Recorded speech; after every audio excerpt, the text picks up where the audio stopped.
So 1 Corinthians 14:40 says, let all things be done decently and in order. Yeah, so this is what we are discussing, and this is where we got stuck. Okay, let's continue. That means we have to study order. If we don't understand what order means, we can't do everything in order. Right. If we don't understand what order means, we can't do everything in order. And if we don't even understand what disorder means, that's why we stopped and we are talking about these things. Okay.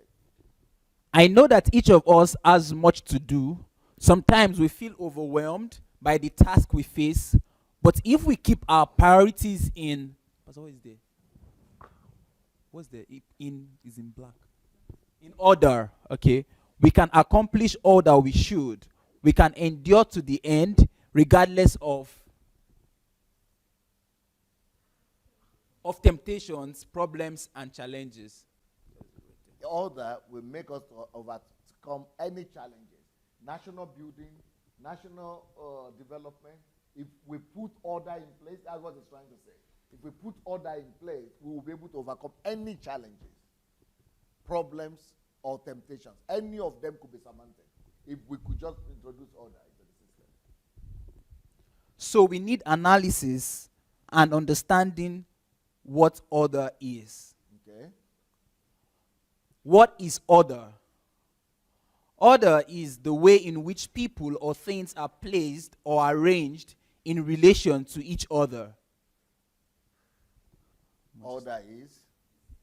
Order is the state in which everything is in the right place, or something is as it should be. Okay, say that again. So this order is the state in which everything is in the right place, or something is as it should be. Then go ahead. Order is the state that exists when people obey laws, rules, or authority. Okay. Order brings decency. Okay. What is decency? We didn't have video yet. You didn't see any video placed yet? Okay. Okay. Decency is the quality of following accepted moral standards. Okay.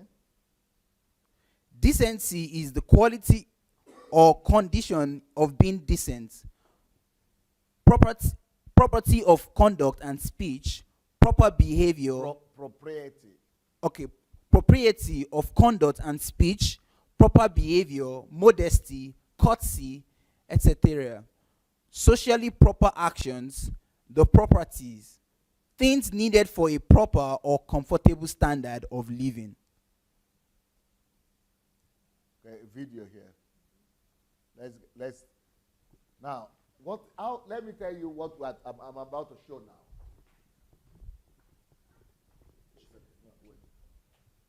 What I'm about to show you now is the fact that order, you don't come to order automatically. Order is not created, you have to put that off. Order is not created just by itself. You don't just come by order chaotically.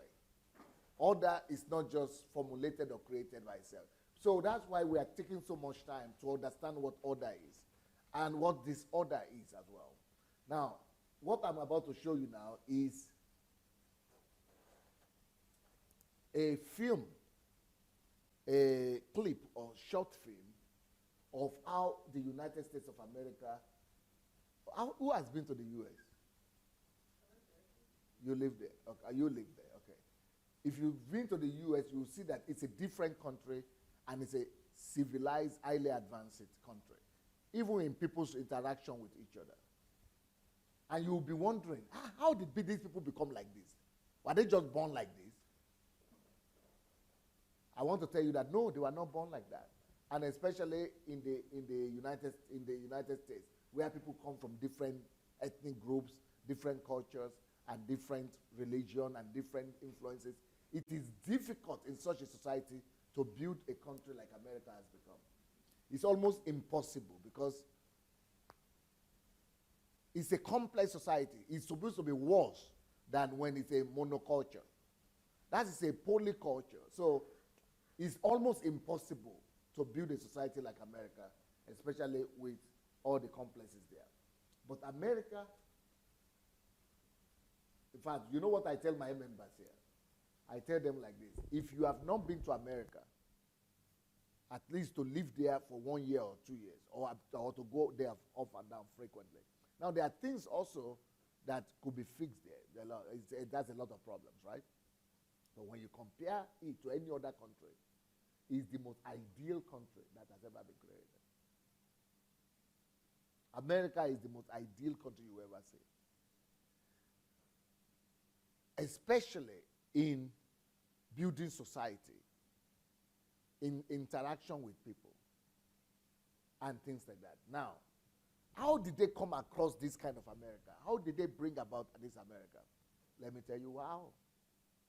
In the 50s, after the war, that is when most of these modern civilizations were created.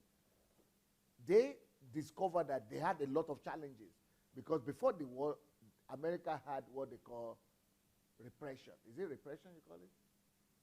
Recession, I think they call it, right? The Great Depression, yeah. It used to be called the Great Depression. They had the Great Depression. And during the time of Great Depression, armed robbers were everywhere. It's like Nigeria now. Thieves were everywhere. Hunger was everywhere. People were prostituting, stealing, even eating people, even, what do you call it, cannibalism. I mean, things were so bad. Hunger. So after the World War, after the World War, prosperity and some kind of sanity began to come back to the society. So what America did is that they started Nollywood in the 30s. So Nollywood, they used to have pastors, sociologists, psychologists on the board of Nollywood. Is it Nollywood you call it? Hollywood. Nollywood is the Nigerian one. Okay, this one is Hollywood. They started Hollywood. And the reason for Hollywood is to bring about the values of the society of the future that we want. The film industry was to create the value system of the perfect or the ideal society. They said, what is the ideal society that we want to create? And this is for people like the future president of Nigeria, Babi Shaye and Anu, who want to confront value system.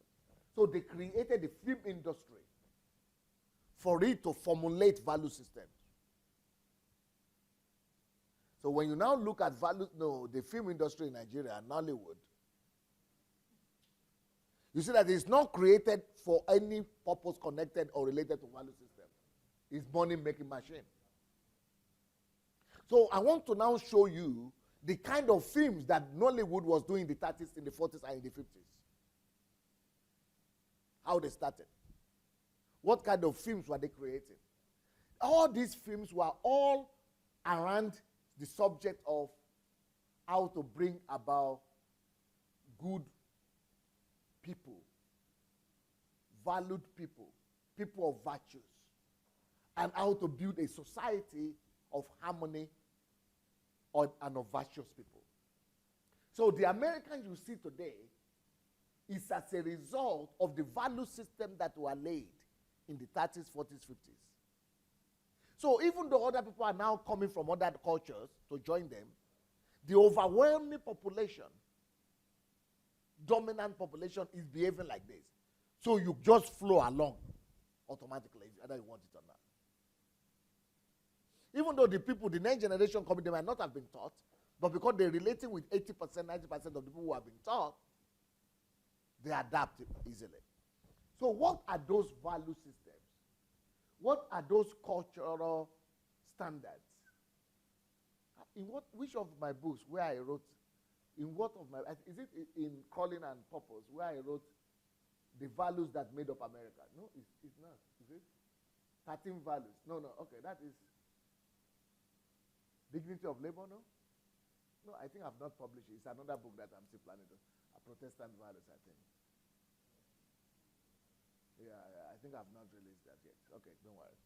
Anyway, so, but in this, throughout this week, I am going to be taking one value system that Americans want, and how they taught ordinary citizens to live by virtues.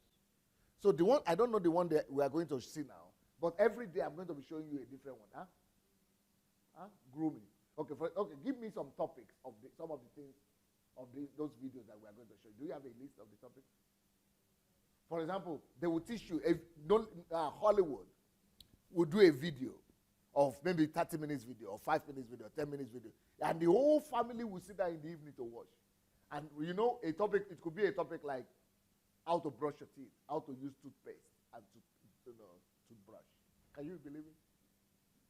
The whole country, and they will show that like a whole year, 5 years, how to use toothbrush, toothpaste. Can you imagine that America, that's supposed to be a free country, that they were even doing this? For example, because there was only one channel in those days, only one television something. So they would do a film, for example, and they will show women and men who brush their teeth. And they will also show you how to treat a woman, for example. How to relate to a girl. How to propose to a girl. How husband and wife are supposed to sit by the table. How to eat a dinner. How to cook. How to dress. How to be well presentable in the society. What to dress in at home and what not to dress in the street. And what to dress in the street. How to appear in the street. Order. So the order we see in America today is as a result of a system that was produced. It's not just that any Hollywood or Nollywood filmmaker is just producing any rubbish that they want. Everything was regulated and controlled under some certain value system. Can you imagine it if we give the value system that Nollywood Nigeria should produce films about? And the school education is like that.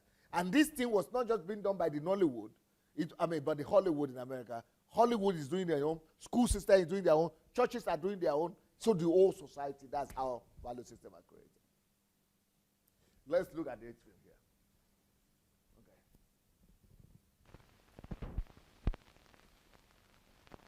Okay. Volume.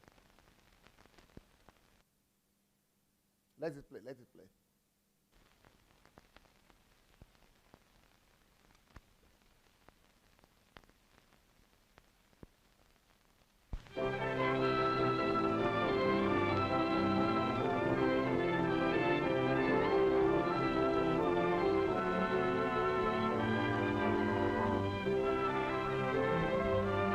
Stop. So the topic today is body care and grooming. Can you believe it? Hollywood, film industry, Nollywood, film industry, Nollywood, Hollywood, film industry, Hollywood, and national television, sitting the whole country down just to discuss body care. Who does that? It's new, even in homes now, in families. People are ashamed of telling each other. The husband will be ashamed of telling the wife of body care. The wife will be ashamed of telling the husband about body care. But this was national television. Because they know that they need to formulate and create a society that is civilized. A society that is well groomed.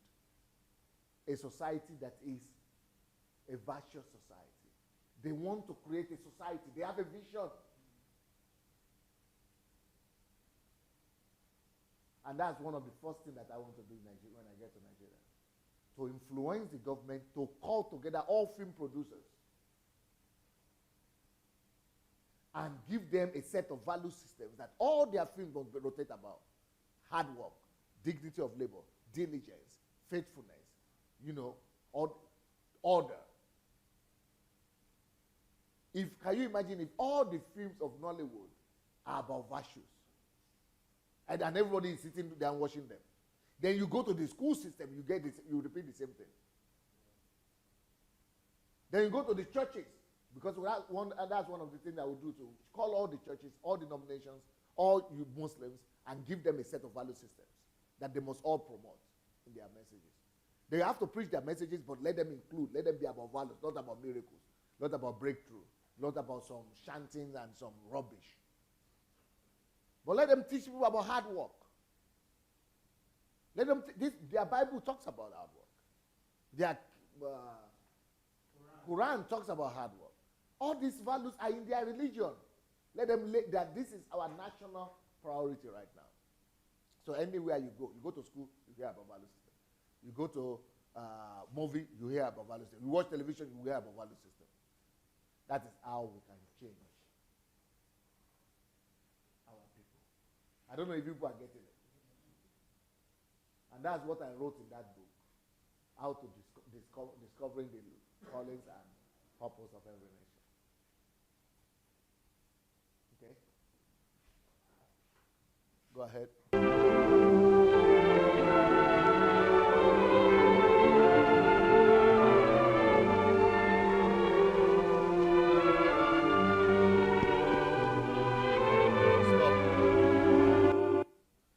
It's from correlated with textbook of healthful living. You see, they took a textbook and make a movie out of it. So all these my books, that's what I'm planning to do. All these my books, they are going to become movies like this that are going to be teaching value systems. All these virtues, all these values systems. So these are some of the strategies that I have. Well, I can talk about it. I'm not sure they are going to do it or they are going to listen in Nigeria, but that's why I'm waiting for myself to arrive there, because I know what I want to do. If anybody wants to do it, also let them do it. But if they will not do it, I will do it. Okay, let's go ahead.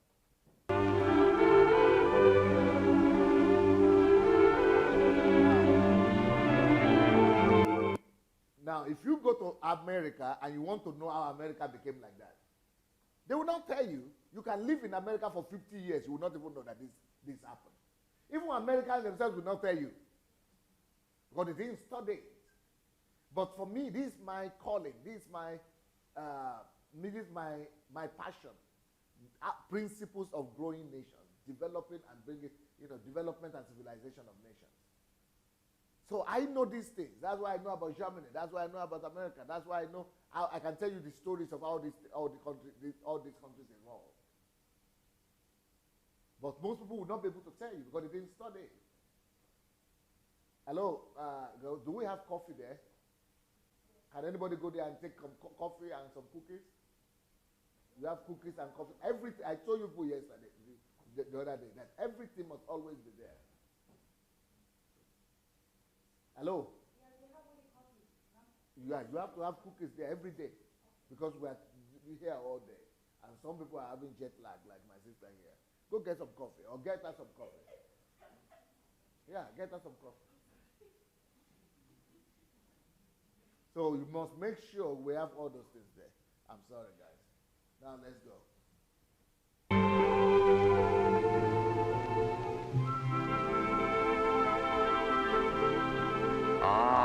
Spring, when birds are on the wing, when flowers bloom.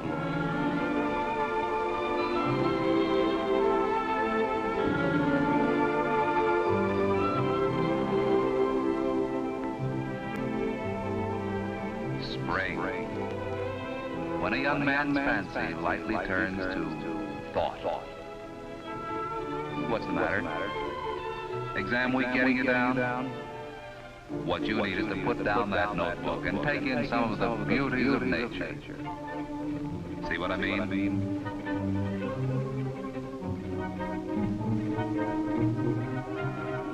But wait a minute, young lady. how did you get into this picture?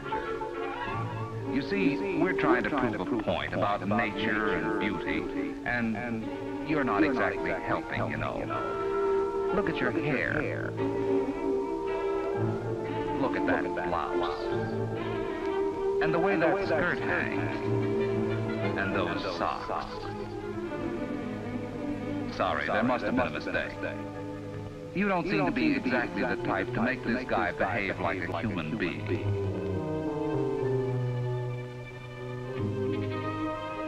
But wait a minute. Come back.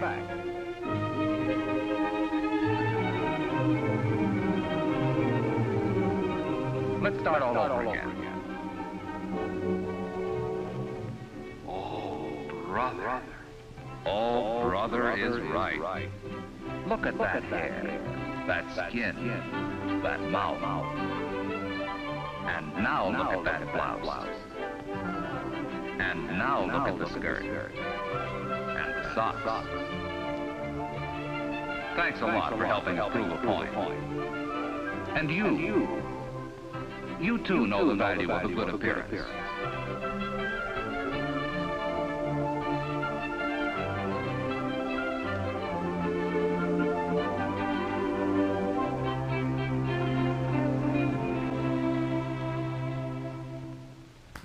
In fact, you all know that a good appearance is a must, not only to your college life now, but to your business and professional lives in the future.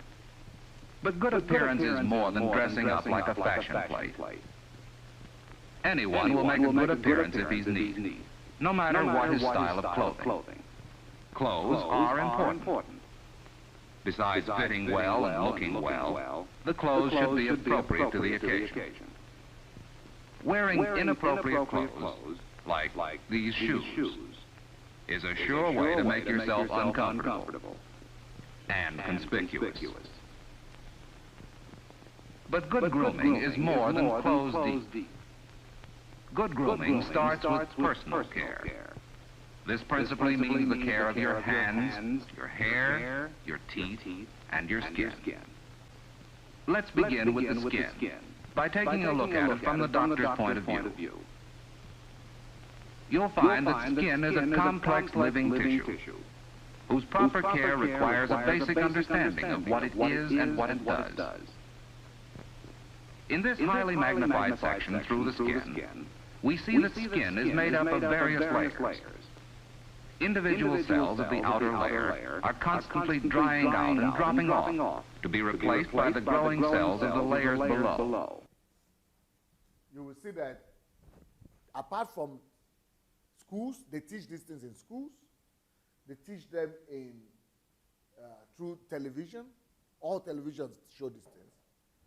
Nollywood, Hollywood is showing the thing. Then they have this thing they have in American culture called City Hall, I think they call town hall meetings. Town hall meetings. This is an example of a town hall meeting where everybody have to go to in the evening or on weekend and sit down to learn value systems.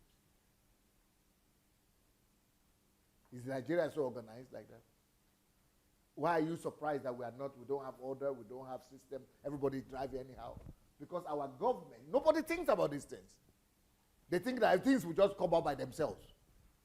They will be telling you the budget, we have budgeted this for road, for this. What about human being? Nobody thinks. But today in America, nobody does this anymore because the foundation has been set. So this is now passed across automatically. Okay, let's go ahead. Skin differs in thickness and texture on various parts of the body, such as on the lips, the eyelid, or the feet. Perhaps the most familiar example of skin specialization is on your fingertips. Here the skin is grooved to help you hold smooth objects. Almost all skin is richly provided with nerves, which give the skin an amazing sensitivity to outside stimuli. Hence, the skin acts as a sensory organ for the protection of the body as a whole.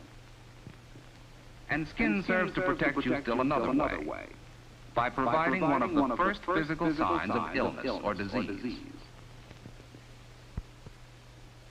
Most skin also contains hair. The hair roots are located below the skin surface. Most commonly, hairs are found in association with the sebaceous or oil glands. These oil glands often empty directly into the hair follicle or opening, by means of which the oil reaches the skin surface. The purpose of this oil is to soften and lubricate the hair and skin. Another gland found in the skin is the sweat gland. Sweat glands open directly into the skin and discharge sweat through individual openings or pores. Sweating is one of the chief functions of the skin. The main value of sweating is the control of body heat, brought about by the evaporation of sweat from the skin surface. Most everyone sweats under one circumstance or another. Besides accumulating sweat, the skin is also constantly picking up dirt, dust, grit, and other foreign particles. And because the skin has lots of openings in its surface, these foreign particles, most of them loaded with bacteria, may enter the skin and start an infection. Such an infection, if untreated or irritated, could develop into a widespread inflammation or even blood poisoning. Don't let this happen to you. Protect your skin. Keep it looking clear and fresh. Keep it clean. The best way to clean your skin is still the old-fashioned use of soap, hot water, and plenty of elbow grease. And the result is well worth the effort. You don't need scientific proof of it. You can feel it. In addition to soap and water, there are other good aids for cleaning your skin. One of these is cleansing cream. Many girls find this helpful in removing cosmetics. However, nothing can take the place of your daily bath or shower.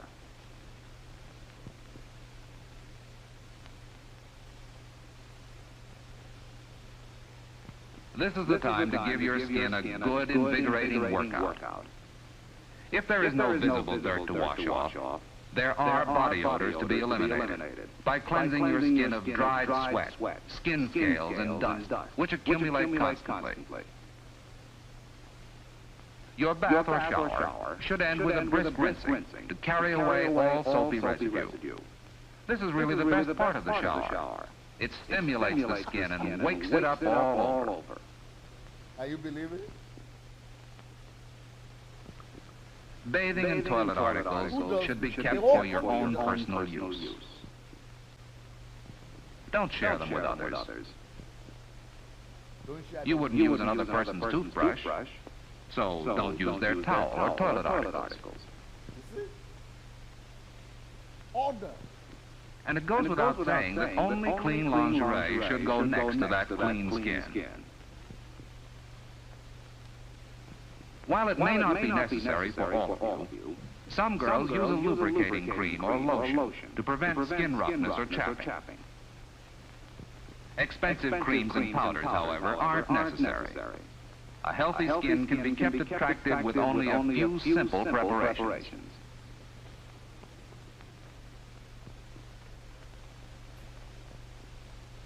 The removal of hairs is sometimes a problem.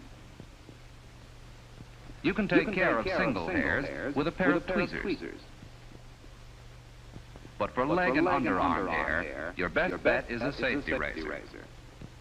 Don't worry that shaving the hair will make it grow back either faster or denser. That isn't true. But it is true that chemical hair removers have been found harmful to the skin in some cases. Can you believe it? Nail polish is harmless. But you should remove it for short periods in order to prevent cracking of the fingernail. Women usually take better care of their nails than men do. Many men let their nails get long and ragged and ignore their cuticles. For good nail care, a nail brush is indispensable. Stop. Nails provide... Nail brush. Who even knows about nail brush in Africa? Who produces them? Who even know they exist? See, this is how value systems are created. These are the things I'm planning to do in Nigeria. So when I'm talking right now, people don't even know that I'm not even talking 1% of what I'm planning to do. I'm just starting with the religious people because that's just the elementary ones. I'm going to go complex. That's why I'm writing all these books. I have picture of exactly what I want to create. I have someone here that is going to do some presentation of practical things, how we are going to resolve Nigerian problems that we already have ready. All these issues are going to be dealt with. I have greater battles to fight than all these ones on Facebook. These ones are nothing. I've not even started anything yet. I'm just stimulating you people right now.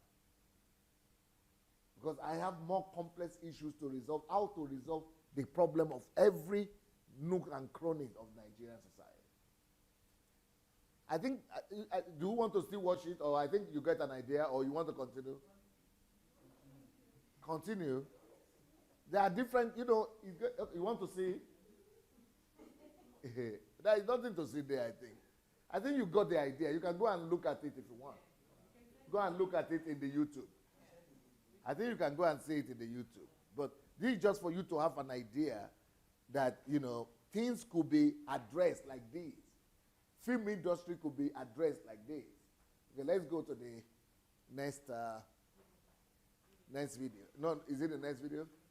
Okay, let's go to let's go to, first of all, let's read some slides, then we'll come back to the video.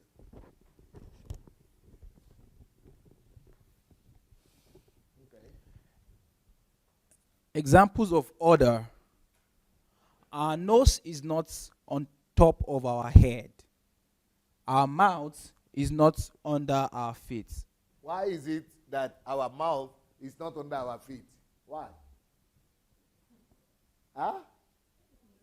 Everything is in order. Why is it that our mouth is not under your feet? Why is that God didn't put it there? That is one proof that we are not just a chaotic creation coming from some blows. If we had been coming from some blast, then anything would just be anywhere. But the fact, the order in creation shows that there is an intelligent being. There is a God that knows what he's doing. That's why our mouth is not under our feet. Our nose is not on top of our head. Why is it that your nose is not on top of your head here? This place here. So that the rain will directly go into it. And oxygen will go into it directly. Why is it that nose is here and not here? Those things show that there is a God that is calculative, that knows exactly what he's doing. So to be an atheist is one of the most foolish things anybody could ever consider. How could you be an atheist when you see so much order? You have to be crazy. In fact, I now understand why when the Bible says only crazy people, what does it say?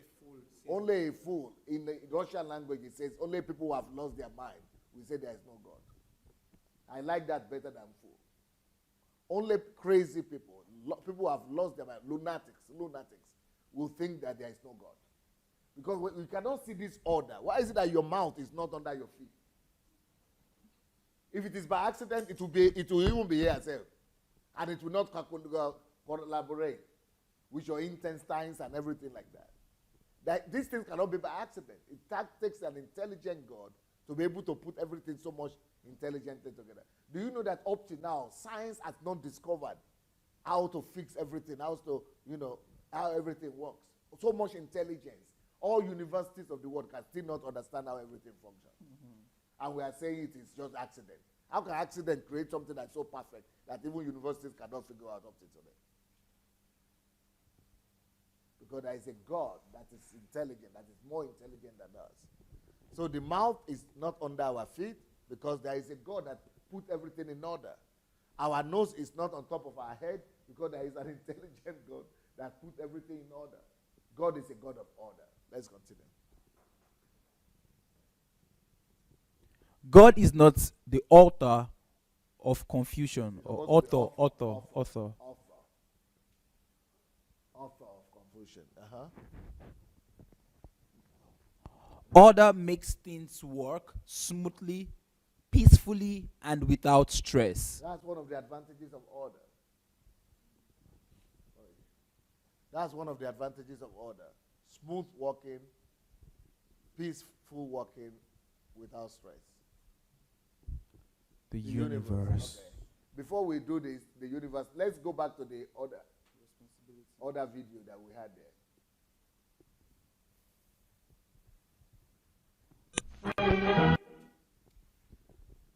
So let's see another value system that America was grooming in their people. Moja binisisha ni srazu tre bude. Ah? Eta bude. Ne tam je bili tam eti ili ele eta shashita bude. Three bila pere. Okay. Let's see another value system that Americans were grooming their people. This one is responsibility, right? Okay, let's see how American society developed responsibility in their people. Okay.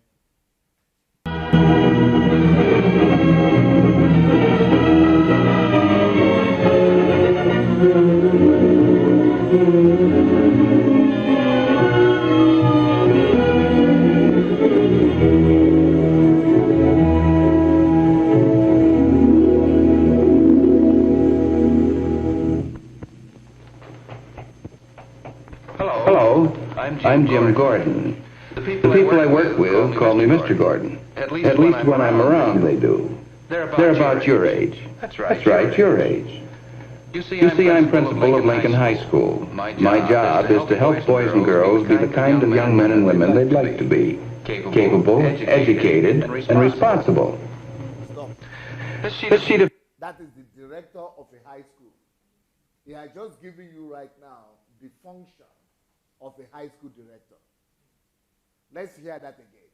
What is high school for? Not just to give knowledge or scholarship. Let's hear what it says about his description of a high school director. Okay, play it.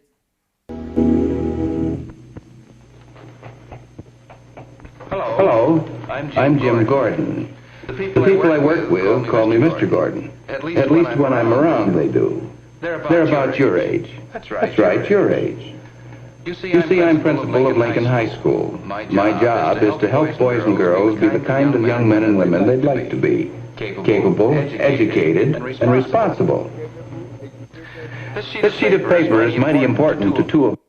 Educated is just one little part.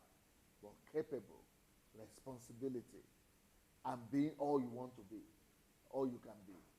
That is all what school is all supposed to be about. These things have to be defined. Can you imagine if this is defined to all the teachers and all the directors, all the principals of schools? They know that they are not just making people to give exams, but to become the best human beings possible. So, but these things have to be done consciously, in an informed manner.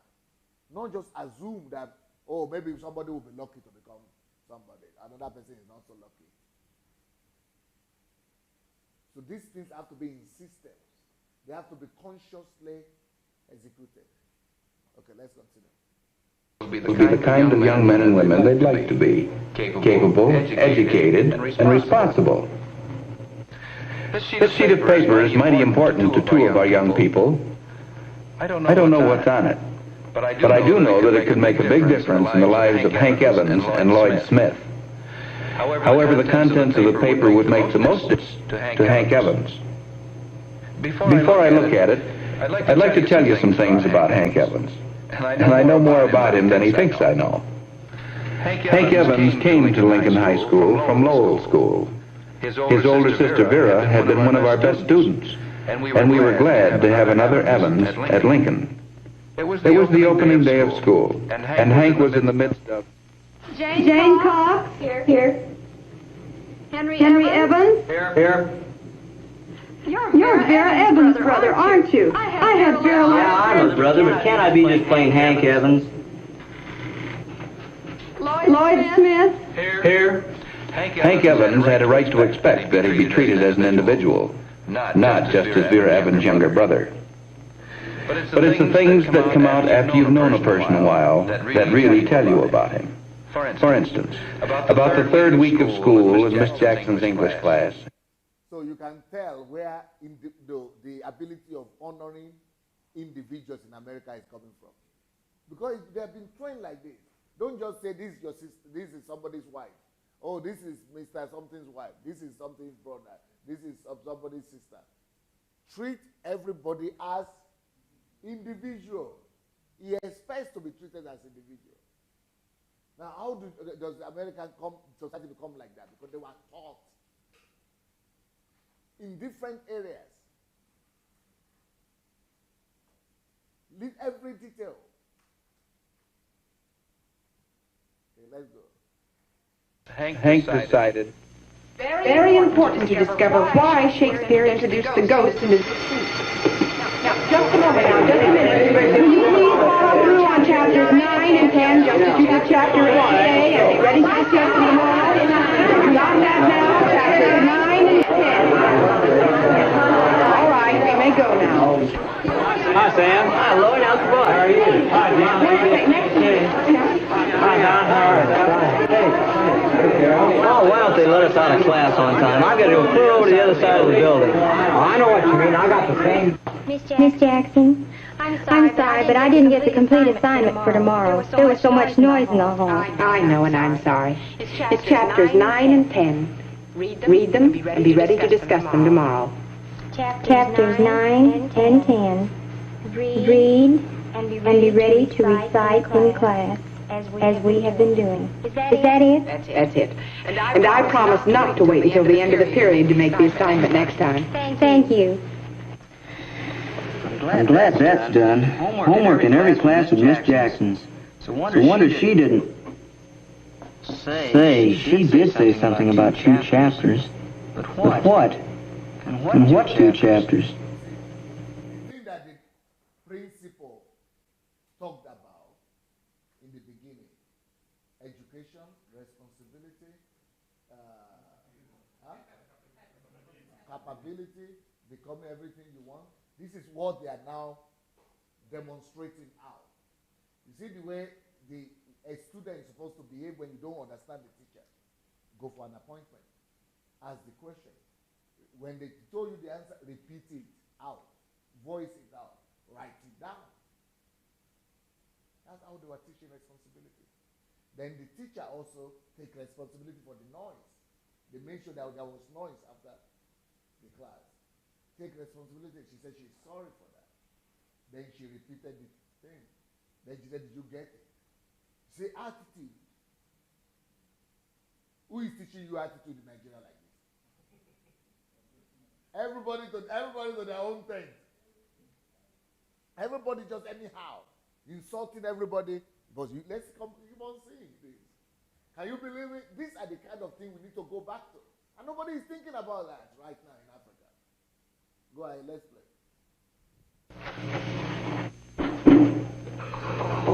All finished with it? Yeah, all I can get. I think I was supposed to do some English, but I don't know. And you better find out? Oh, gee whiz, how can I? She threw some stuff at us right at the end of the hour. Nobody could have got it if I did. They might have. Why don't you call someone?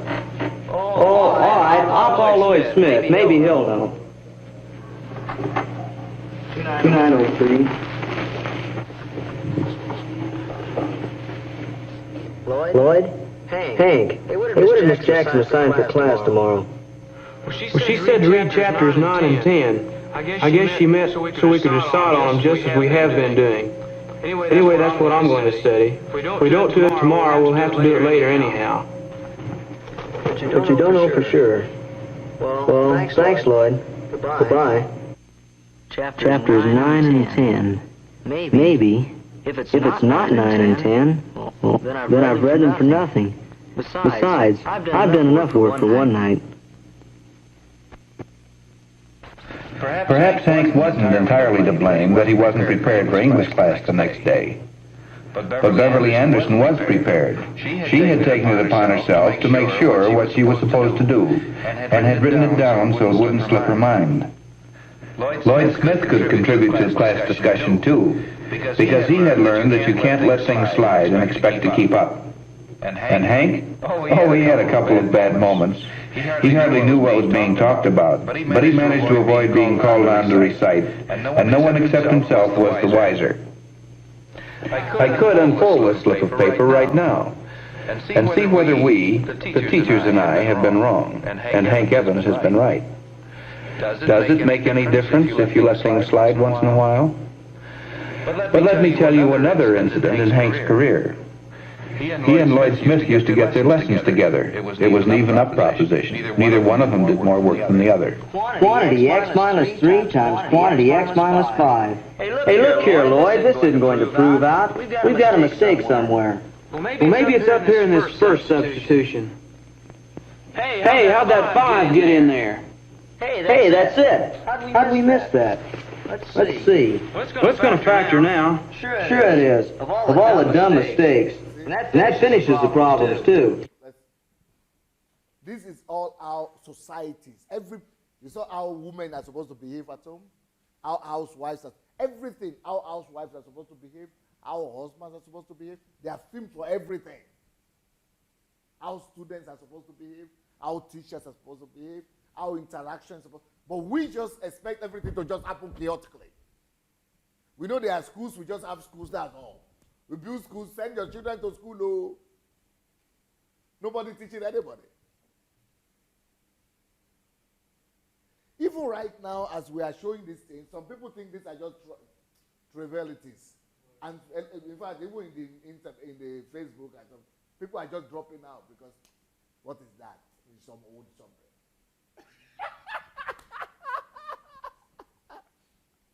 But we could learn from these things so that we could create our future. Okay, let's go back to the notes.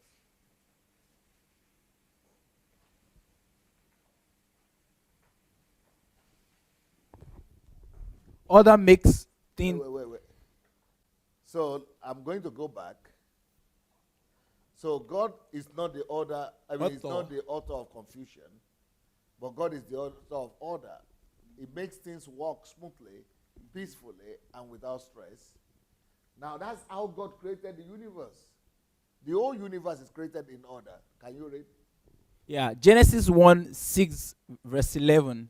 And God said, let there be a firmament in the midst of the waters, and let it divide the waters from the waters. That is all in order. That's not just by accident, yes? And God made the firmament and divided the waters which were under the firmament from the waters which were above the firmament. And it was so. And God called the firmament heaven, and the evening and the morning were the second day. And God said, let the waters under the heaven be gathered together unto one place, and let the dry land appear. And it was so. All these are in order. Yes. Okay.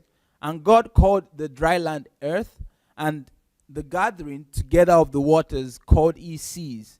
And God saw that it was good. And God said, let the earth bring forth grass, the herb yielding seed, and the fruit tree yielding fruit after its kind, whose seed is in itself upon the earth. And it was so. Now, all these things we are seeing here, everybody call this creation, an act of creation. But creation here is just 1/3. 2/3 of what is done here is just order. So the act of creation is 1/3 creation and 2/3 order. Order itself is an act of creation. That's what this thing is teaching us. But let's continue. I didn't forget. Go ahead. And the earth brought forth grass, and the herb yielding seed after its kind, and the tree yielding fruit, whose seed was in itself after its kind. And God saw that it was good. And the evening and the morning were the third day. And God said, let there be lights in the firmament of the heaven to divide the day from the night, And let them be for signs and for seasons and for days and years. And let them be for lights in the firmament of the heaven to give light upon the earth. And it was so.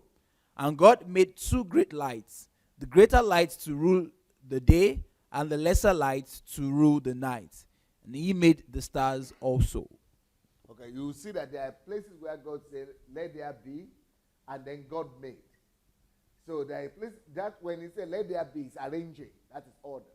When he said he made, that's when he created. So we should know that our whole functionality on earth, there's a big part of it that is meant for order. Okay? And God set them in the firmament of the heaven to give light upon the earth, and to rule over the day and over the night, and to divide the light from the darkness. And God saw that it was good. You see, every time you are saying divide, that is order being put in place, not creation. It's just dividing what has already been created and putting them in segments. Okay? And the evening and the morning were the fourth day.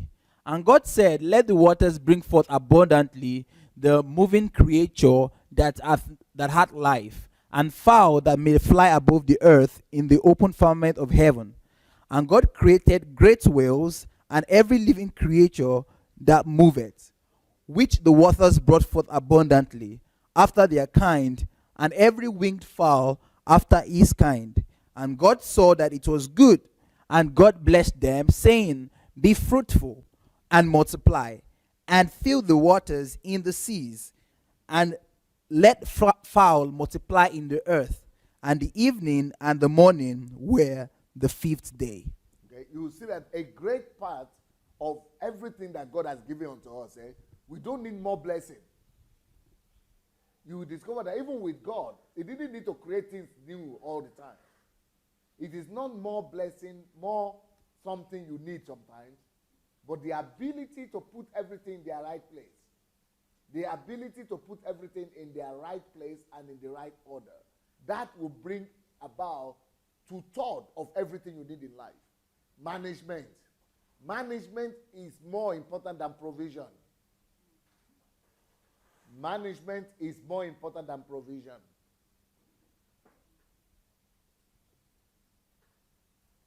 That is to say, management of resources is more important than the resource itself.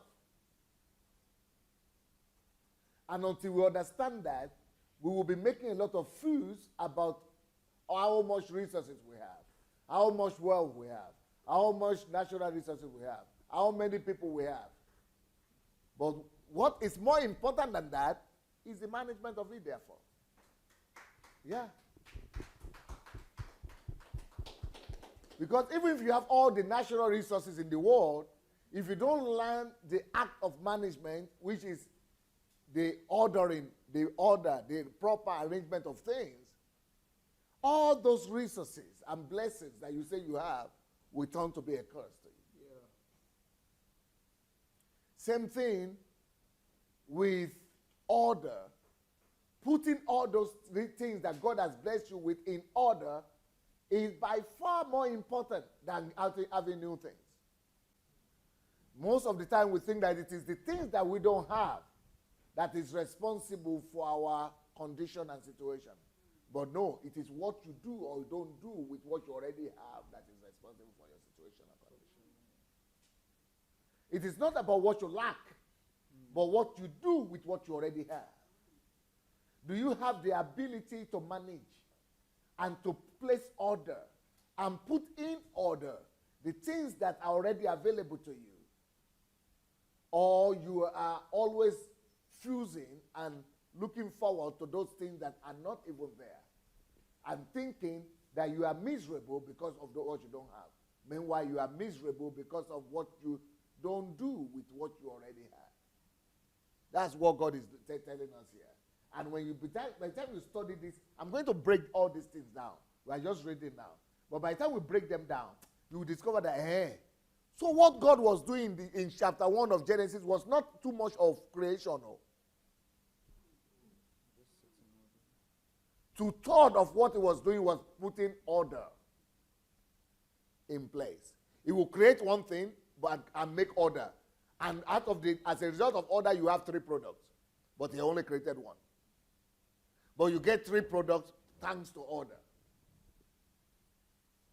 So the fact that we have Nigeria that is blessed with all these nationalities and all these languages and all these people groups and all these natural resources is zero and is nothing. I hate to keep on hearing, oh, that we have so much, oh, we are so wealthy, we have so much natural resources, but I don't care. If you don't have management of those things, you don't have anything. What is even more important than what you have is how you know how you manage. Do you know the process of management and the process of order or not? If you don't know the law of order, and you cannot orderly arrange and put in proper disposition and their proper place, all those things that you have, is as good as having nothing. In fact, it will give you more tragedy, it will bring you more pain at the end of the day than not to have had them. Okay? Genesis 1:6. And God said, let there be. Okay, Genesis 1:6. And God said, let there be a firmament in the midst of the waters, and let it divide the waters from the waters. Pay attention to this. God said, and God said, let there be a firmament in the midst of the waters. Now, that is creation. Then, and let it divide. That is order. That is management. And let it divide the waters from the waters. That is management. And that is order. And as a result of these 2 instructions, you have 2 additional products from one. This is the only thing that is created at this point, on this stage. But 2 other products are being produced as a result of placement and proper arrangement. So let's come here. No, don't go. What happened? It's me? Okay, here we are. Separation and demarcation are instruments of order. Stop. Remember that for life. Remember that for life. Separation and demarcation. Don't forget that. For you to know management, you must understand those 2 words. Demarcation and separation. For you to know management, you must understand those 2 words. Separation and demarcation. Is it demarcation or demarcation? I think it's it could be demarcation and demarcation too. Demarcation, eh? Check it in the dictionary. Yeah, do you have because demarcation? demarcation means to, I checked immediately. Huh? It means to unload or to disembark, like from a ship. That's demarcation, eh? Yeah, so it's demarcation. Demarcation, actually. Okay, demarcation. Yeah, It's M. Yeah. Okay, demarcation. Demarcation. So separation and demarcation. Remember those 2 words. Demarcation, separation, and demarcation are instruments of order. Divide and separate. Now, for X, for example, yeah. For example, national Orders. borders. National borders lead to countries, nations. That is an example of demarcation and separation. Okay, but this is all talking about how God functions. So that's Genesis 1:6. God said, let's show one of those films about the creation. We are going to see one of the films of how, to prove to us that a big part of God's creation is order and management. So it is everything in the world. God is a God of order for real. It's not just statement. Everything is put in order. In fact, the whole thing that we enjoy today is thanks to order. Okay, let's look at this film.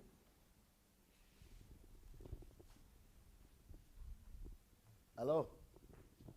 Absolutely. Sorry, we have to start all over again.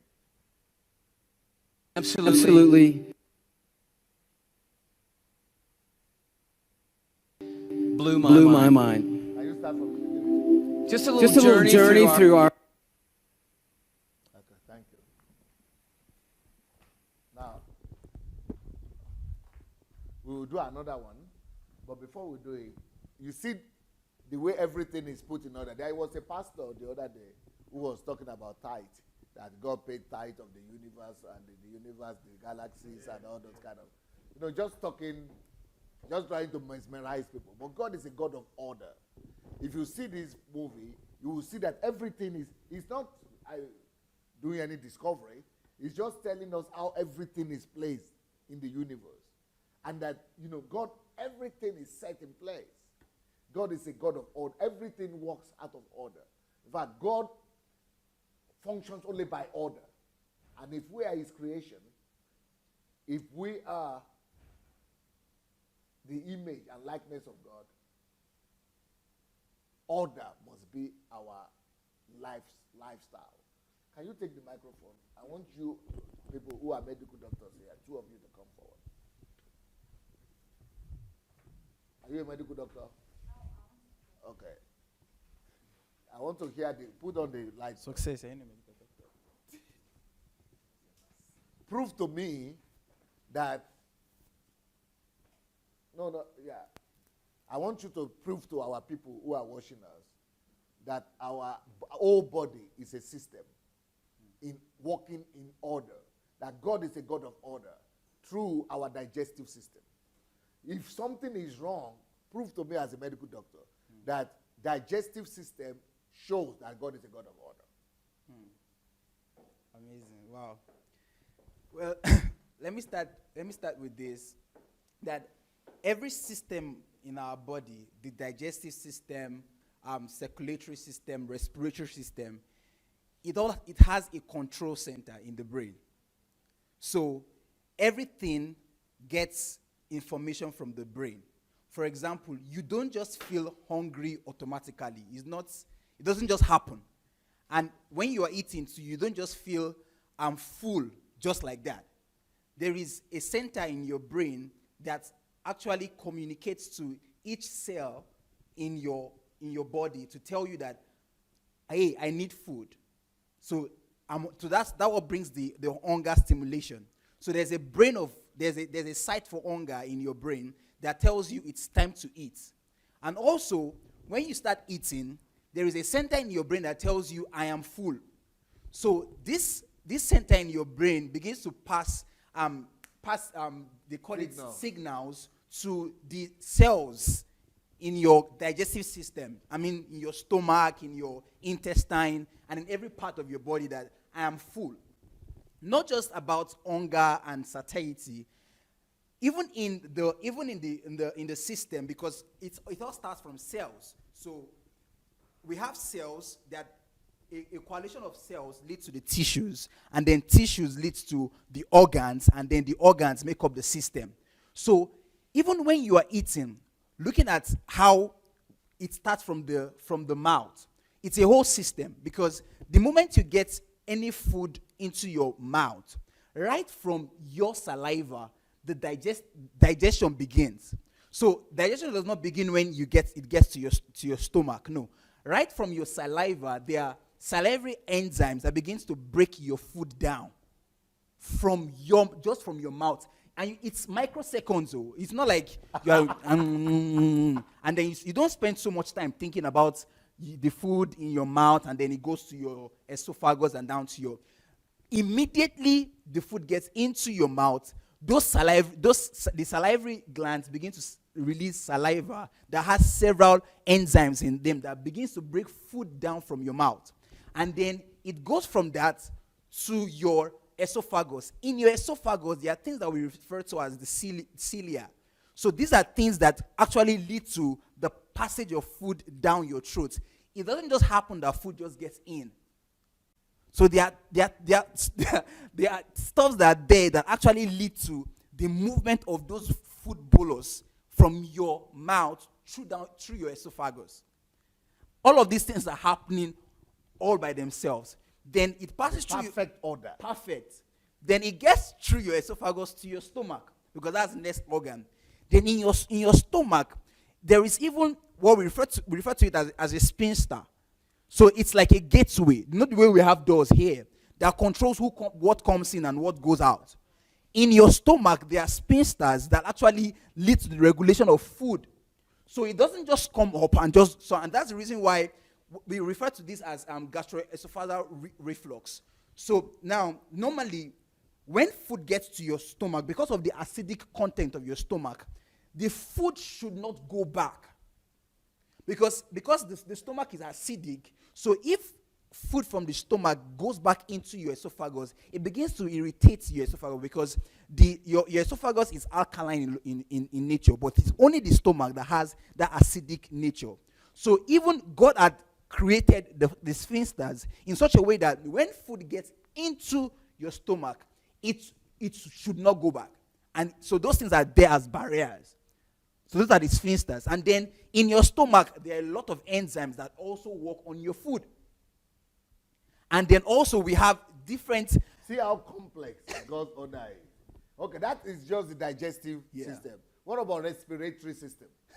Well, the same thing also with respiratory system. It all starts from the brain. So there are centers in your brain also that recognizes oxygen. Yeah, that recognizes oxygen, and then also tells you, it also regulates the pressure, your lungs too. The expansion of your lungs and then the contraction of your lungs, they are all regulated in such a way that it has its time. It's the pressure that, even, for example, if I get into a place that doesn't have enough oxygen, there is a regulation that I have to hyperventilate. I have to, because I'm trying to get in oxygen into my lungs. And also, that is the reason why people that live in mountains, if you check the configuration of their lungs too, and we that live, it's different. Because everything is done in such perfect order that your respiration, your breathing in, your breathing out. You want to add? So everything is so intact, actually. Come. What's your name again? Regina. Regina, please come. You are a medical doctor too. Kind of. Huh? Yeah, a halfway, 50 medical Good. Okay, the only unique things that I want to add here on digestive system, apart from the sphincters, there's something that is so unique. Like the food, it's only one way. It's only made like the pulsations, peristalsis of the intestines and the esophagus. That one, it's only move. It's like moving like a snake, eh? Only one, but it's only moved from esophagus to the large intestines. It never moved from intestines to esophagus to the mouth. That's a very unique way, because like food can only go from the mouth downwards. The moment you find it like moving upside down, like opposite, from the intestines back to the esophagus, then something is very, very, very big wrong. That's why the person, that's one can only, once it's okay, it can lead to vomiting. And then you can't just vomit in a normal way, only if you are sick or something, meaning it's now moving, the movement is now moving opposite, from down to up. And now ask yourself, what's make it to move downwards, not up? Is it the gravity, or is there something else that God made it so unique that the food cannot move upwards?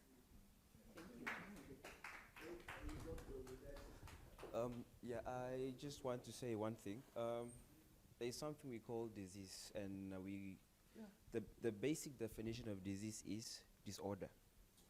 That's Order. it. Disorder. Disease? Any disease is called a disorder. Sickness. Any sickness in medicine, we define it as a disorder. So anything. So when you are healthy, it means you are in order. You are in order. So when you are sick, you have a disorder. Yeah. So God made everything to work Everything by order. Even the way a baby is born. I mean, there are certain diseases that come at different stages of pregnancy. You have ones that come in the first trimester, those that come in the second trimester, and so on. And then when a baby is born, automatically, the most beautiful sound that a doctor hears is when a baby cries. It means the lungs are working, the lungs are opening. There is even a special chemical, or is it an enzyme? Surfactant. It is designed to help the lungs expand and not to stick to each other. So, and even there is a switch from switch of circulation in the uterus. We have different foramens or holes through which blood flows. So blood flows kind of like in reverse, but then when the baby is out, that is supposed to close. Otherwise, we have a condition called patent ductus arteriosus, which means that that hole that is supposed to help the baby in the womb to develop properly, if it still continues, it becomes a disorder. So if the whole of nature and creation is based on order like this, is that not a suggestion to us our communities and societies are supposed to be in perfect order too? Yeah. Because you said sickness, any kind of sickness is disorder. So any kind of social ills, abnormality, economic problems, social problems in the society is also as a result of what? Order. Lack of order. It means, therefore, if human body is healthy and not sick, only when it is in order, everybody is perfectly okay. Which means society too, if we could put society in order, which means order, therefore, is supposed to be the number one concern of every society and country. That's why America was doing that. That's why Germany is like that. If you could understand that there is nothing more important in the society than order. Can you remember Lagos that we showed yesterday? The street. So the most number one priority, therefore, in any nation is to provide and make sure that order is in place. I don't know. Am I right? Yes, yes. But in our society, it's like order is one thing that nobody ever talks about. Yes. But that is actually the only thing that we need to put in place for progress and for everybody, for the society not to be sick. And that's what we don't have. And even at that, as we went through Genesis, going through order, I realized that in medicine, you classify diseases. You have order. Yeah, you have to order them. Otherwise, you'll be treating the wrong disease. Wow. For example, we have if diabetes. they are not in the right order. If they are not in the right order. Yeah. Yeah. International classification of diseases. Yeah. That in every country. Yeah. You already know. Yeah, so you have to know the classification in order to have the right treatment. Otherwise, you'll have, and there are also stages. So even in those classifications, there are stages. At this point, which means societies also must be classified. Exactly. And societies also must be arranged. So why is it that people don't apply this? Because that's what I've understood with our people in Africa. They go to school, they study their medicine, but they don't apply the principles everywhere else. And this is where God has taught me. I know that life is based on laws and principles. So principles that work in medicine, that's exactly, it means that society too must be based on principles. So if we know that life is based on principles and laws, that is how things are done. You'll be able to apply that everywhere. Yes. I wanted to say that, for me, one of the greatest arguments for the existence of God is actually order. Order, yes. I think it is the greatest argument that any, because when the human body is opened up, the way everything is so structured, can only be the work of a perfect architect. Intelligent. Perfect. This is amazing. In fact, if I'm to turn myself upside down and I'm chewing food, the food will still not go the other way. I will still digest. That food will still go the right way. It's still going to go the right way. That food will still go. You can imagine that kind of precision, that kind of order. So when I was in medical school, every disease that we were learning was basically something, whenever something goes just 1 degree out of order, it becomes a disease, an abnormality. See the importance of order? Now you are seeing the importance of this topic I'm talking about. Can you imagine if order is in primary school from kindergarten to primary school, secondary school, if we can attain order alone in Nigeria, order alone on the roads, the instructions, every order alone. And do you know, I don't even think anybody in Nigeria is interested in going to study order or law and order university. I don't even think we have courses like law and order in our university. I don't even think we have degrees like this. And nobody values this like this. Even if you talk about management, it's only business management we have. No social management, no, so community management, no community admin. All those things, they are not even valued. Only doctor and lawyer. Oh, we are not applying principle to everything. I just wish people are hearing me today. Yes. I just wish you people are hearing me and other people are hearing me too. How I wish we could hear the whole undertoning principle of what I'm talking about. Yes, it was really that because when I was in school, they would tell to us about this is how the disease began, this is how. But in my own mind, I was picturing that these things that can actually be prevented.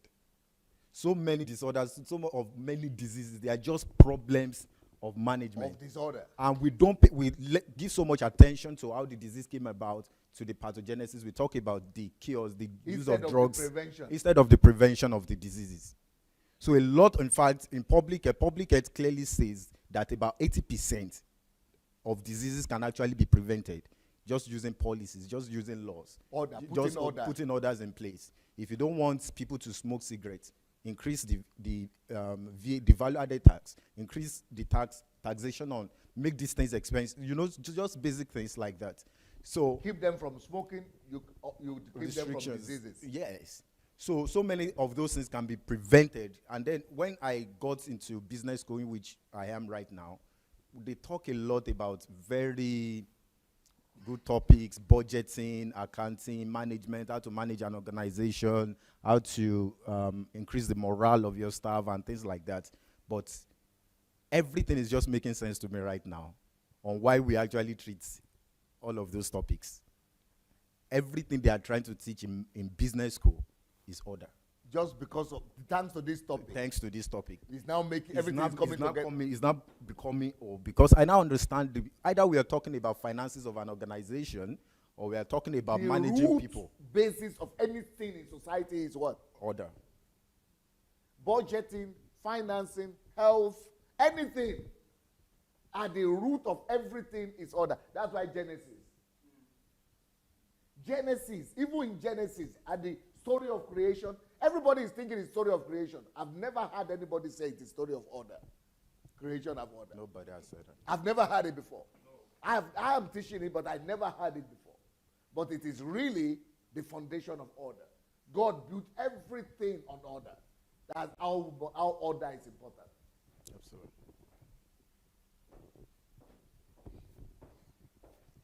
Thank you. I just want to add again to my fellow colleague what he said. When he was defining that, like if any sickness is a disorder, and then here as we are in the topic of order, something just come across my mind like, okay, if any sickness is a disorder, what's come to my mind is that I just started thinking about the definition of health by the World Organization. Meaning that if a person is sick, then there's a disorder in that person. Things are not in order. And then according to the definitions of World Health Organization, the person is only health, like they said, health. What is, the definition of health by the World Health Organization? They said health,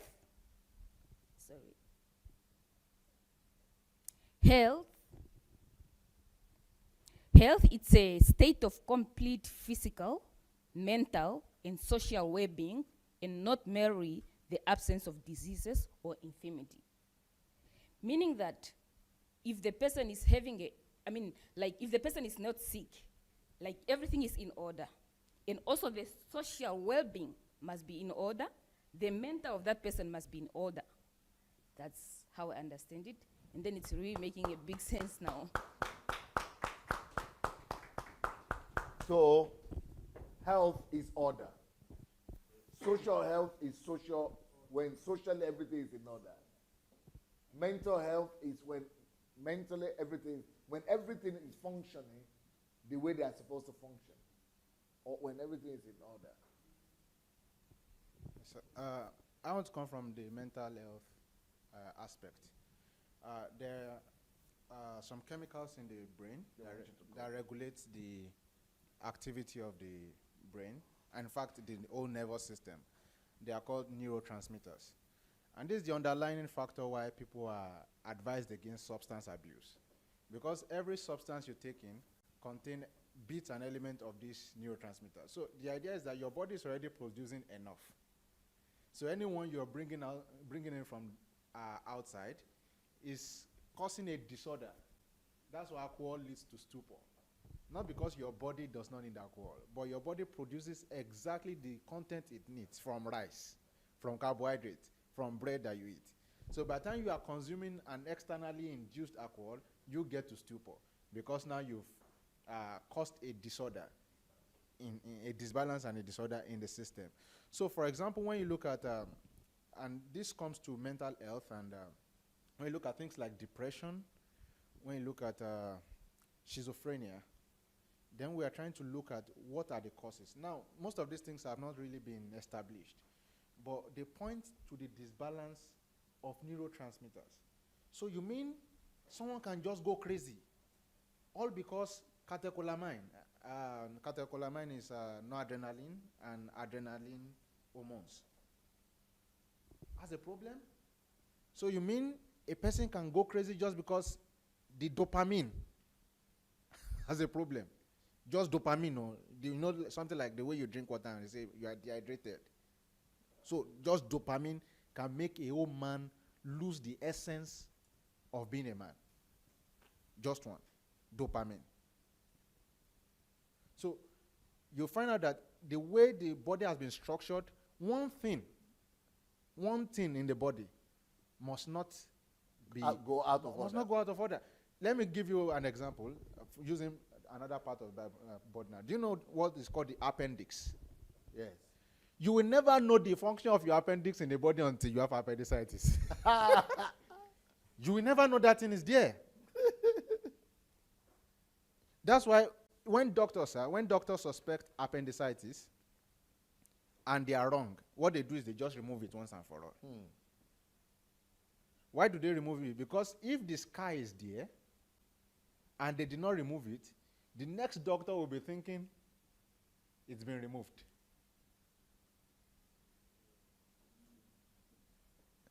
So the next doctor will be thinking that this thing has been removed. So if now you now suffer appendicitis in the future, the doctor will not be thinking of appendicitis. So that small thing that actually probably it looks like your body can do without, until the day is out of order, you realize. Now let's go away from that. How many of us? Yeah, it's on. Yeah. Is it green? Yes, green. Yeah. Okay. Let's look at the function, how pain functions. Pain. Okay. In any part of the body. You realize that the pain on on your foot like this, just on one little toe, the way it can cause you discomfort. Sometimes you even wish that it's your it's your hand that is paining you. Just things must not be out of order.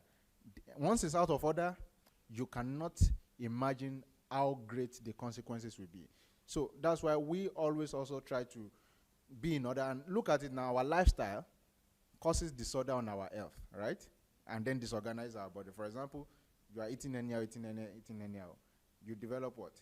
Obesity. Order has been violated. Yeah, you violated order, so you develop obesity. From obesity, you now start the risk of high blood pressure. From there, you stand the risk of diabetes mellitus. You know? So just please, I want to appeal to everybody that is watching now. Please, let's go and share this message. Do you think this message needs to go all over to Nigerian society, that order? Do you see the American society? the way they teach and put order in everything. That development is not by accident.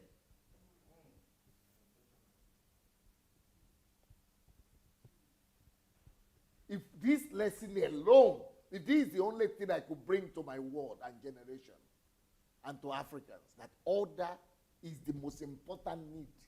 Not even money, not even oil. But Nigeria will be talking about natural resources.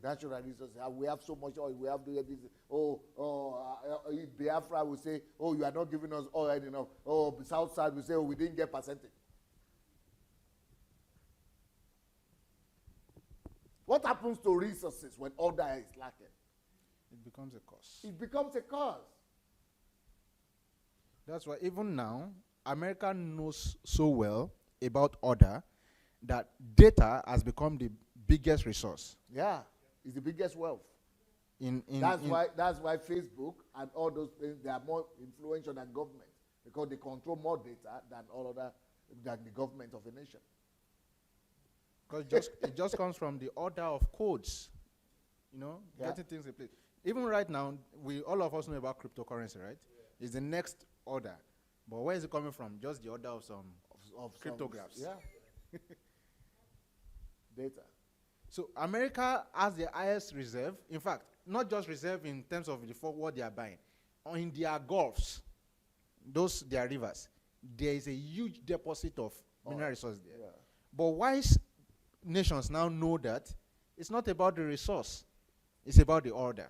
Yeah. So they have plans, and that's why they have plans for the next 30 years. Dubai recently unveiled a smart city. They unveiled 2000 was it 85 or so? What they want the new prince, what they want to. So they have plans for the next coming year. Plans are order. You will find out that America has plans for Nigeria for the next 50 years that we don't even have for ourselves. Yeah. They know what they want to do with us in the next 50 years, and we don't even know that for ourselves. So for me, I align myself really with what Pastor Sunday is saying. When we get order, when we begin to engage the principle of order, then we'll see that the small resource that you have is enough. My mom used to say something when I was younger, because I was quite careless, I lose things. So she would tell me, you know what, Victor, you should always have things in addition to what you've had. So she always told me to take care of this one thing that I have, so that when I have the next one, it will now be true. So how did I apply that, sir? When I was in first year, I had, apart from the normal shoe I wear to, because after I moved from the city I was and the Nigerian shoes, I left it there. So by the time I came, I started a new life. I had just one good church shoe and one blue shoe like this. In fact, when you see that shoe from 20 meters, you already know it's me. That shoe, if I leave that shoe in my hostel and I go barefooted, it will trace me to where I'm going to. That shoe was just me. So I had just that one. But because of what I learned from my mom, I used that one and I got one more. And I began to use it interchangeably. And little by little, I was buying one more shoe, using them, and they are still in good condition. So when you go to my closet now, not for the boasting of having materialism, but you will see shoes of 8 years old, of 8 years, that are still in good conditions. So when I buy one more today, it's like I have 15. So in a whole year, I may not buy more than 2 shoes, but that makes it 16. Just because I'm able to use my shoe well. Yanu is looking at this one. So when you look at this one, I've had it for, it's my rugged shoe. So I've had it for 3 years going now. So it's able to go through the rough places for me. So because I know how to use what to wear, I will not be wearing the flat shoe those ones that are a little suede in nature. Anyway, just order. So everything is about order. If we are able to put things in order, yes, sir, things will be perfect. Things will be healthy. Society will be healthy. We are only having 20 minutes to go, and I want to listen to the practical assessment of what you people have learned. You know how we do it. If you don't stand up, if you don't come forward, you'll be made to stand up. So let's hear, we'll continue the lesson in the evening, but let's hear the practical feedback from all of you of what you gain or what you discover in this class. Please come forward. Wow. I don't think we need the light. Do we need the light? Wow, Yeah, this put is... the light off. Yeah. Yeah. So this is really mind-blowing, really. Actually, the most significant thing to me right now, even though, I don't know, it's just like a light bulb moment, that actually the absence of disease, I mean, when you are healthy, what makes us healthy is when it's order. When Everything functions in their when place. everything functions, when everything functions in its own place. So we as individuals, if there's something that is wrong, or if something is not in order, it's out of order, then we are not healthy. And that goes to actually our community, society as well. If there's no order in society, that means we are in disorder. There is disorderliness. We are sick. We are sick. The society is sick. So that's what I've taken from this. Okay, next one. Lecture, Next person. Actually. Welcome. You are the one who is in love with order. Thank you, sir. And you missed yesterday. No, I was told to come today, to start today. Yeah, I said you missed yesterday. Yes, sir. Like I was told to. I said you missed yesterday. I didn't miss, sir. I watched it on the YouTube. Come here. Like you know, the teaching has been so. I didn't expect it this way. It's so broad and so mind blowing. Amen. I will start by saying that, like what this lady started with, that every man like is created with the spirit of order. From childhood is like inbuilt into every human's body. Like like myself, for example, now from my childhood, I know that there are some things my parents didn't teach me, but I was the one managing the house without it teaching me. At time before they wake up in the morning, I'm So already order is in our nature. Yes. You agree with that? Yes, I agree with that.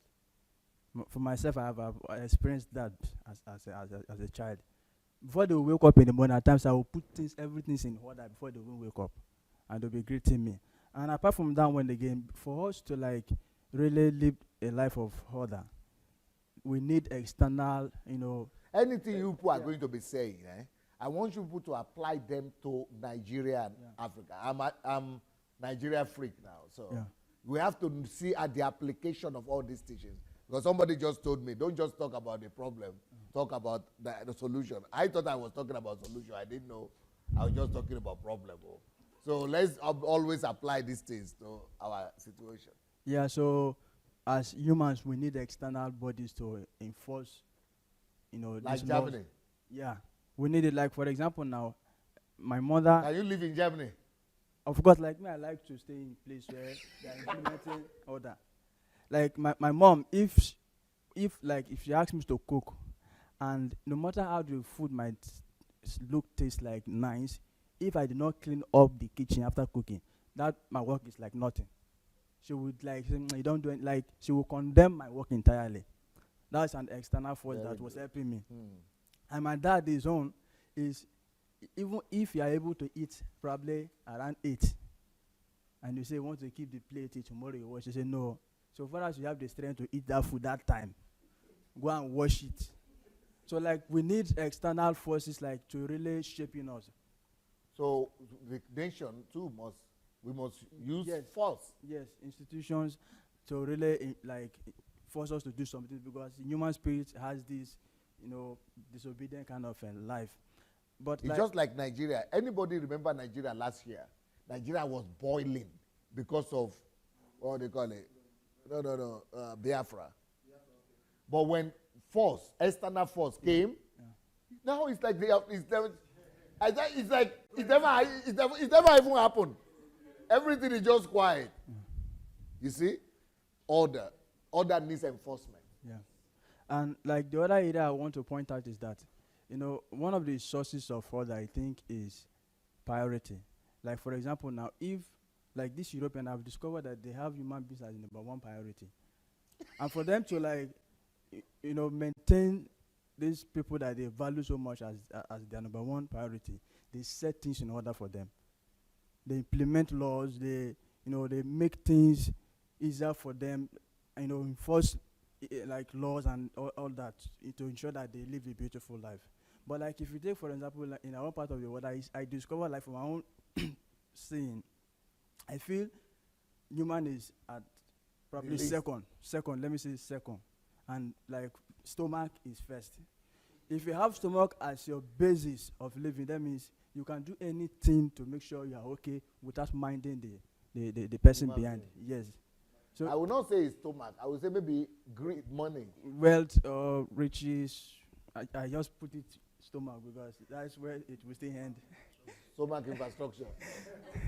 Yeah, so if they set things in order, I think it will like. Okay, who is put the in next mind. person? Yeah.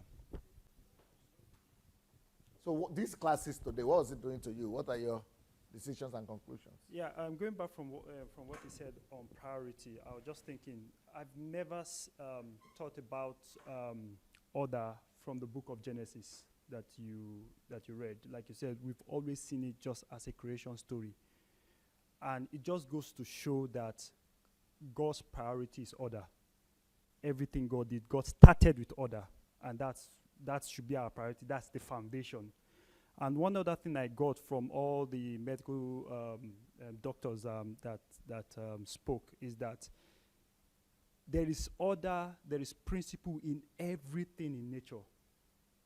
And we should begin to look at nature as our teacher, learn from nature, and start to implement it in our lives and in our society. What could Nigeria do using this principle alone? Or what could Nigeria become using just this principle? Like you said in one of your books, Nigeria can actually become the greatest nation. Now you are believing. Yeah. At least I got the believer. Yeah. So you mean? Honestly. Tell me about it. Where is because the reason because most people, even people on DSA platform, they think I just use the title just to sell book, or I'm just just a title, but you just call it like that. Right? In fact, people are not buying this book because they don't believe it. Yeah. People are refusing to buy the book because they think, but that's not possible now. Yeah. But do you really believe it, or you just said it? Sir, I believe it, honestly. Because if you know the principles, it's just like... If you know laws, if any life is based on, I don't know how to, maybe I should cut myself and divide it for everyone. If you know that life is based on principles, if anybody ever did anything, if you master the ways and the principles and the laws behind that person doing that thing, just like we talk about Germany now,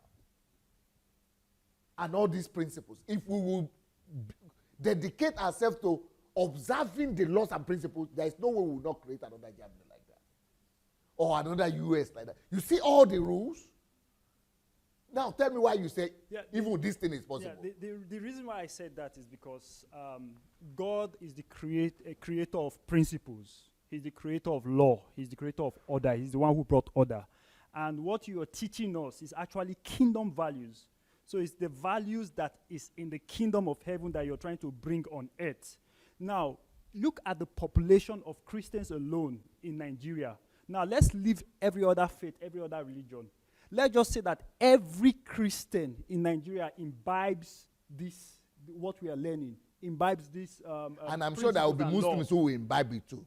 Muslims will be imbibed it too. In fact, even Muslims might be faster in imbibing some of these things.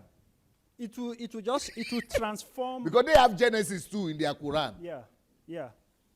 It will, honestly, just imagine the impact that you as a person, as an individual, is making in this world. Already. Imagine if we have 100 or 200 or 1,000 of DSA in Nigeria. What will happen? So that's why it's so okay, glaring. What about if I say Nigeria economy can overtake American economy? Sir, it is. People don't buy this one too, because they are saying Pastor Sunday is just he has just lost. I think they think I've lost my mind. But you being in HMT now and hearing these things and feeling it. And just the second day. Don't you? It is just the second day. I'm not even the second day. Something I've not even finished it. We are only about 20 or 30% in the second day's class. We have not even finished it. And by the time I finish, I have 16 sessions that I'm going to do with you. By the time I finish, you'll be thinking it's so easy. In fact, everything is so easy. But right now, when I'm talking about it and I wrote books, people are not even, in fact, they are buying other books, but these ones, nobody is even picking them up. But now, even you are now, not even me saying it again. Because this thing I'm just saying now, this is just one principle that I'm not even written in these ones. Even in these books, this principle I'm talking about is not even included. In this book, there are other principles why I said we can overtake America and become the greatest country. Not even talking about this one yet. This one, I'm not even seeing it as a principle. This one is just elementary for me. Order. This principle I'm teaching you of order now, for me, it's so elementary. It's even a shame for me that I'm talking about. For me, it is like saying you are telling somebody you go and wash your teeth. That's what this is like for me. It's so elementary for me. I don't even think I should be talking about it. But I'm forced to talk about it because I discover, people don't know this thing though. We don't at all. And this is so elementary and basic that even if we apply this one alone, but apart from this, I still have many other principles that I know we can use to fix Nigeria. This is just the basic, elementary, the foundation for me. Make it continue. Yeah, I'm really convinced. But even you are now convinced that Nigeria can be fixed. I'm convinced, and I'll say saying that it is possible is actually an understatement. It's I don't know. It will be just natural. It will be just natural if we can actually just take these things and run with it. Like DSA has taught us that if anybody can do anything, then it means it is possible. Like the story of the 4-minute mile? For so many years, nobody could run a mile under 4 minutes until somebody broke that record. And ever since then, people have been breaking it. Like in sprint, for example, there was a time where nobody had ever run below 10 seconds, 100 meters in below 10 seconds. That was just the bar until somebody broke it. And today we've seen people break record and over and over again. So if DSA has brought the kingdom values in Ukraine and has affected the whole of Europe, and God did it with him, he's telling us that we can also do it. We can also do it. And he's pouring out his life into us. So if we take those things that he has learned and we can run with it with the same passion and with the same faith and commitment, tenacity that he's teaching us, the intensity, there's no way Nigeria will not change.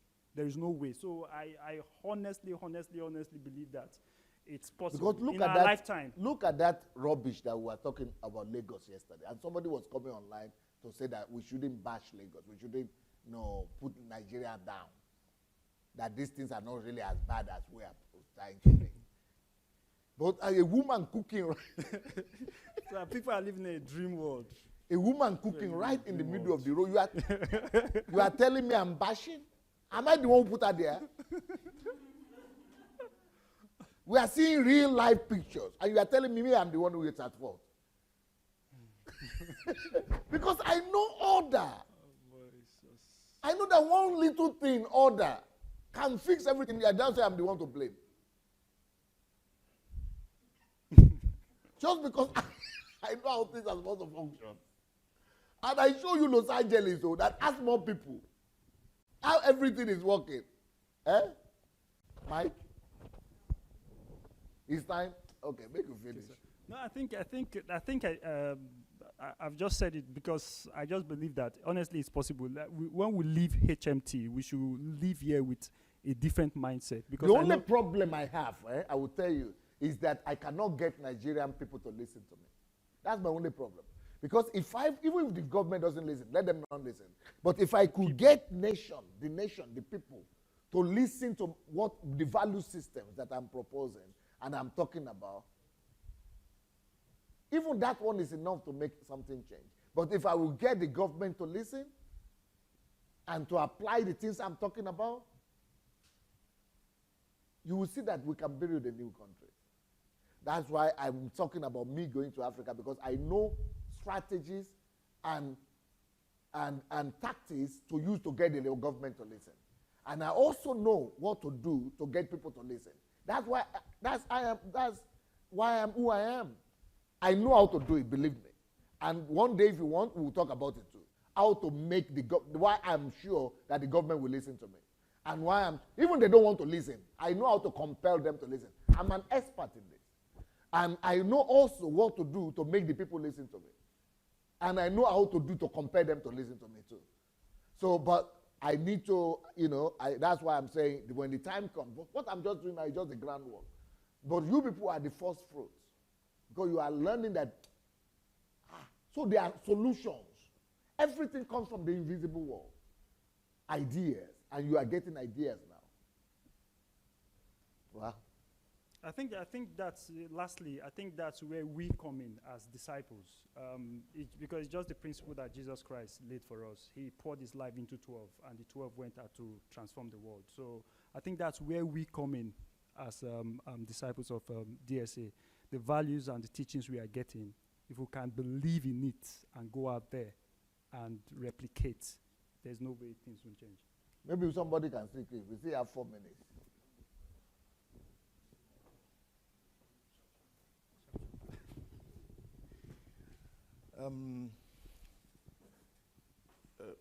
It's actually a very sad day for me because all the things that we've been taught from being in Egypt before we started looking for the promised land, it's always about me, I, myself.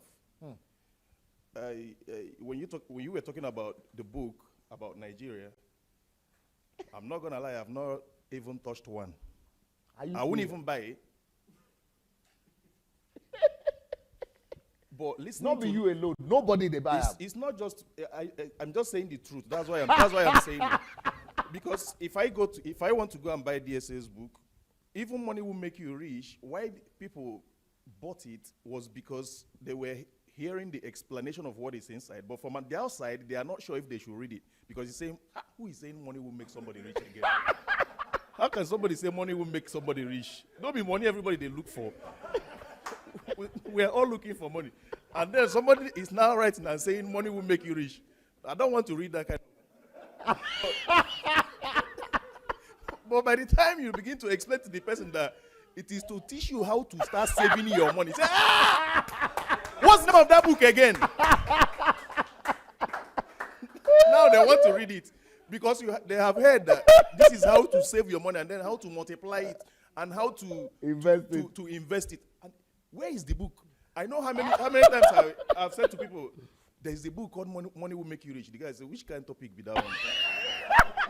If money will make you rich, what are we doing in Europe? What are we doing in Europe? And I said to him, what the book is all about is to teach you how to multiply money. He said multiplication. Multiply. Are you serious? Where I go buy them? And that's how so many people that they don't even when I share it on Facebook, they don't follow. But some of them have bought this book. They are reading it, and they are saying, "Man, that man they make sense. So that thing where that man they talk makes sense." But still, they don't want to be friends with the man. But what he's giving to them is making sense. But the Nigerian book, why are they neglecting it? I said Nigeria can become great because nobody is thinking of. Because nobody believes Nigeria will be great again. I'm being honest. We don't believe, even though you are saying it, even though you are writing about it, we don't believe. Until now that you're talking about law and order, that even my own mindset is changing, that it's like, this thing is true.